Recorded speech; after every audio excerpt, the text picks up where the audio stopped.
Hello, hello. Welcome back to the weekly Monday Motivation Podcast, No More Excuses. Thanks for being here and for listening this and sharing the podcast with others. Yes, I am your host, Sandy Ballard, the Badass Business Coach. And I say thank you every week, and I mean it. It's still so amazing to see where and how many people are downloading the podcast. So far, over 4,000 this month and 85 countries. And I have one listener in the Isle of Man. It's cool. I can't even say if I've probably heard of it, but just not on the top of my mind. But yeah, so if you're that listener, if you're the one that's downloaded it in the Isle of Man, direct message me so I can give you a shout out. I mean, any of you can. And like I just said, I appreciate it. And, it's cool. Almost 6 years. 7 years? I don't even know. 6 years, yes. Last Monday's podcast, let's get to this. Last Monday's podcast was about continuing to learn to be curious. What are you curious about? And what keeps you wanting to learn more? I also did a quick recap on what we'll be talking about over the next 6 weeks and those topics that you listeners, turned into me. So thank you. So now I can just quickly spit out this podcast and move on. But I really appreciated everyone. And if you did not take the time or have the time or you forgot to, or maybe you're new and you haven't turned in a topic you'd like to know more about and learn about, please do that. Email me at sandy@sandyballard.com, Sandy with an I, or direct message me, comment here, wherever you're seeing this. So hearing this. All right, and this week, so we are starting with communication. Yes, the other tips are tips on starting a business, focus, time management, and habits. And I've talked a lot about all those, but I'm going to do it again in the next few weeks. So communication, just having stronger, more effective communication. As some of you may know, I'm a DISC certified coach. So what is DISC? What does that mean? Well, it's basically it was created for trainers. It's an assessment, personality assessment that you take online, and it's used by trainers and facilitators and coaches like me to help people increase confidence and competence and communication. It helps you understand how you and other people communicate and want to receive information, and also how you just do because of who you are.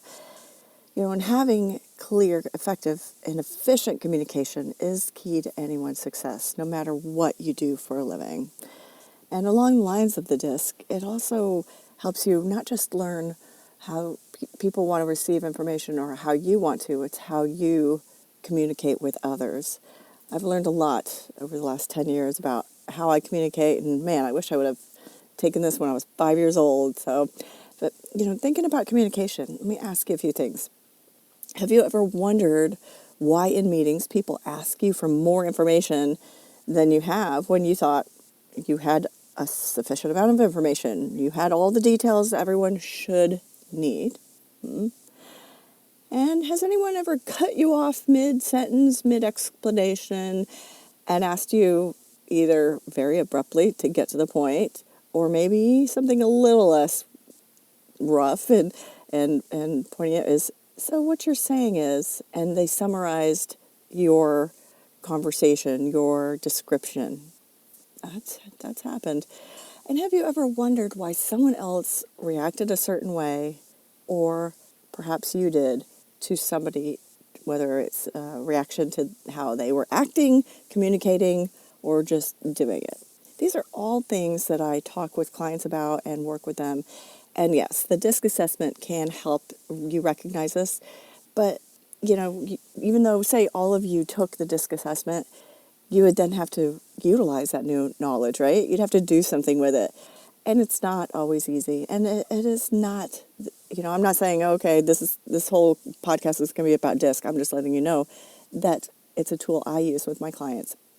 And communication is more than assessment. It's key in life, your personal relationships as well. We all have had a personal relationship where we're just like, we just couldn't communicate. Yeah. And just, when, say, you go to a counselor or a therapist, for marriage or for just in general, what will they say? They'll have you practice communicating more effectively to each other.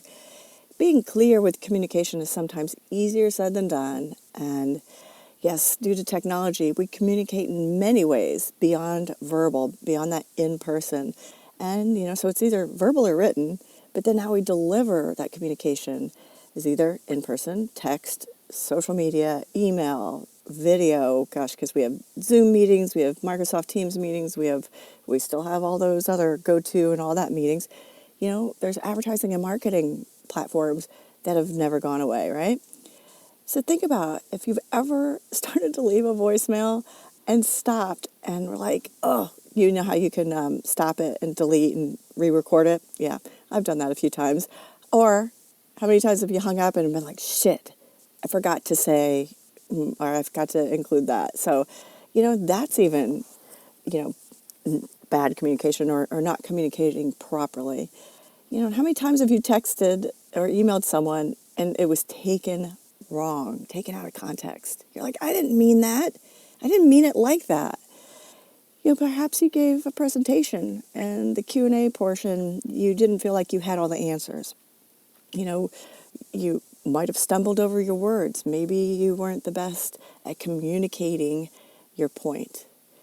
Or if you ever needed to be clear with a staff member, a vendor, business partner, or whomever, and you just didn't feel like you're getting your message across. There's so many challenges with communication, and it's not, I don't think, ever going to be perfect, but we can be intentional and we can be more careful. So whether you've ever taken that DISC assessment or not, it's not the end-all be-all, but it's, like I said, it's something I do with all my clients, and I use it a lot, especially if they have challenges with staff turnover or communication or people getting along. We can look at that and go, okay, who are they, and how can you word your email? How can you word your review with someone? A staff review, to be able to make sure you're communicating your point, getting to the point, and delivering it in the best manner possible. Being intentional and careful with your words, no matter, however you're using them, is key, but it's harder and more time consuming. And it can definitely be paralyzing for some. I have 2 clients that get paralyzed right now. It's like they're both coming at me with, hey, what about this email? Can you reread this email? How do I handle this? How do I respond? They spend so much time crafting emails, which on one hand can be great because they're being careful, and making sure all the information is in there. Yet it can sometimes take them literally hours to draft a reply or an initial email. Overthinking. So it's a double-edged sword right there. It's great on one hand, but not so good on the other. And then I've got clients on the other end that just are so fast. They're just doing things so quickly. There's spelling mistakes. They have to send a follow-up because they left information out, didn't address all the questions or concerns. So where do you fall in that? We've all just got to slow down a little bit, but then not overthink it on the other hand.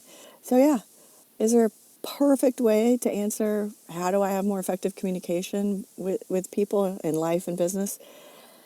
Well, it's just being careful and intentional. And honestly, as I mentioned earlier, this can go for text, voicemails, and even in-person talking.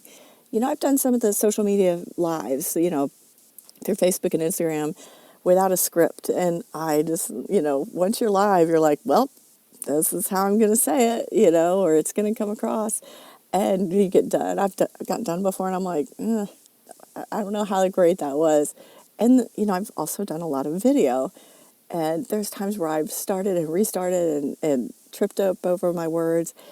And that's what's so interesting with these podcasts. I do not go back and edit it. When I'm stumbling, when I am saying things and going off track, this is it.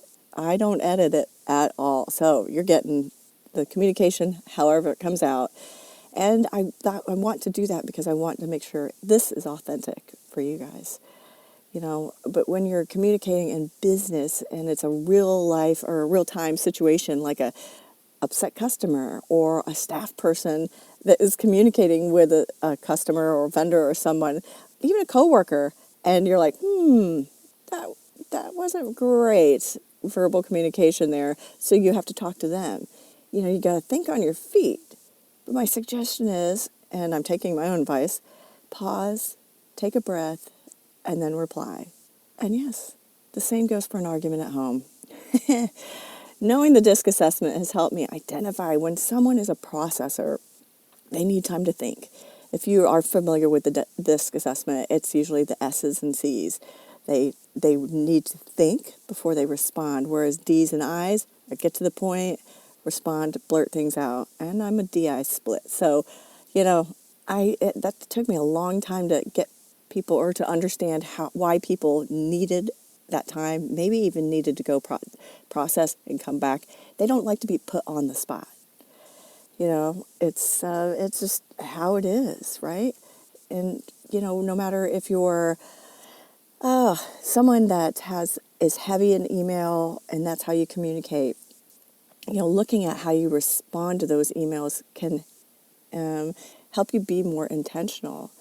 And oh gosh, even the WhatsApp messages and all that stuff now too. Unless your job is to live and die by your email, create a habit.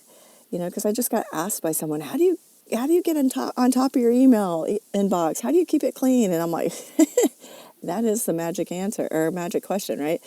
It's just, unless you have to be on your email all the time for your job, maybe check it 3 times a day. Maybe check it in the morning and night. Check it once an hour, whatever is comfortable and can work for you. Because I had a client who would, as soon as her email would ding, she'd jump on it. Well, what is that doing? That's distracting you from what you're supposed to be doing. And we're all, we've all done it, with these damn Apple Watches. You see people looking at their watch all the time, and you're not checking the time. You're checking a text. You're checking an email. And it's like, we've become so ingrained in jumping, like Pavlov's dog. We hear the ding, we hear the bell, we hear the buzz, and boom, we go. And that's distracting. Just like taking a phone call in the middle of working on something. You've got to be able to stay focused, right? Because if you're responding quickly, your communication probably won't be as the best it can be. Or you're diving into that, and like I said, getting away from the task at hand. So, you just got to be clear with your communication, take time to think through it, and be, like I said, be intentional, be thoughtful, and most importantly, more than anything, well, if it's a verbal meeting or communication, listen with intent. And like I said, if it's an email or a text or something, read it carefully. Read it twice, maybe 3 times. And if you are taking it, if you're being offended by something, or you think the tone is not great, or something's being snarky with you, pick up the phone and just talk to them. Because 9 times out of 10, they're going to be like, oh, I didn't mean that. Especially when people put LOL. They think they're being funny, but sometimes it's just not coming across funny. And sometimes it's the mood you're in, how you take it, right? All of this with communication, it leads right into, that focus, that time management and habits. Because if we're doing all of those, if we're creating the habit of when we're checking our emails and texts and things like that and voicemails, and we're managing our time and we're staying focused, then we can have clearer communication. So I don't know that there's any magical answer other than, if you want to take the DISC assessment, direct message me or email me at sandy@sandyballard.com. I'll send you a link to take a free assessment.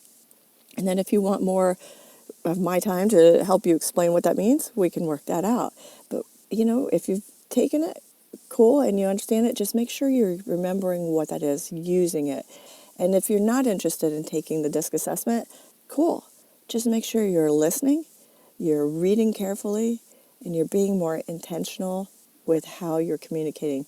When you're being more aware of your words, that will help the other person get the information across. And if somebody is like I mentioned earlier in a meeting, if you're giving out information and you think you have all the details and someone asks for more information, more details, or if they're asking you to get to the point, adjust. It's how they are wanting to receive information. Not everyone likes a lot of words. A lot of people like bullet points. Get to the point. And, you can always start with bullet points and give more information. That would be my top biggest suggestion. Whether you're communicating verbally or written, start with the bullet points and end with, if you need more information, let me know. Or for more information, read further. So that way the D's and I's are going to read the bullet points, and if they need clarification, they'll ask. And the C's and S's, they will continue reading because they want more information. They thrive on details. All right. So again, message me for that, and watch the social media the rest of the week for more tips and tricks and more ways I can help you learn to communicate more effectively, efficiently, and intently. Have a great week. I look forward to hearing from you. Cheers.